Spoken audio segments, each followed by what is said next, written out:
সাইফ হাসান বাংলাদেশের এই opening batsman টি-20 ক্রিকেটে বর্তমানে তিনি হতাশাজনক পারফরমেন্স করছেন। সর্বশেষ ৯ ইনিংসে রান করেছেন মাত্র ৯৪, অ্যাভারেজটা ১০, স্ট্রাইক রেটটা মাত্র ৮৬।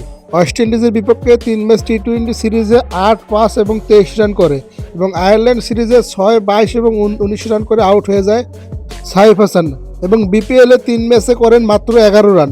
সাইফ হাসানের বিশ্বকাপের আগে টি-20 ক্রিকেটে এরকম হতাশাজনক পারফরমেন্সে বাংলাদেশের ক্রিকেটে যেন একটা অস্বস্তির ছাপ বয়ে যাচ্ছে।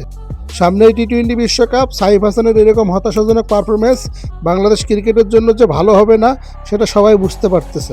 সাইফ হাসান হয়তো বা নিজেও বুঝতেছেন যে তার এরকম হতাশাজনক পারফরমেন্স বিশ্বকাপে খুবই বাজে ভোগাবে বাংলাদেশকে। সাইফ হাসানকে সামনের এই বিপিএলের ম্যাচগুলোতেই তার ভুলগুলোকে শুধরে নিয়ে বিশ্বকাপের জন্য প্রস্তুত হতে হবে, না হলে এই পারফরমেন্স নিয়ে বিশ্বকাপে গেলে বাংলাদেশকে হতাশায় ভরাবেন সাইফ।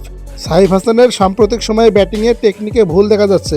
এই টেকনিকগুলো তার অবশ্যই দ্রুত সময়ের মধ্যে সমাধান করে তাকে টি-20 বিশ্বকাপের জন্য ফিট হতে হবে। টি-20 বিশ্বকাপের আগে বিপিএলে সব কিছু শুধরে নিয়ে তাকে ফিট হতে হবে, না হলে বাংলাদেশ খুব ভয়ঙ্করভাবে ফেঁসে যাবে।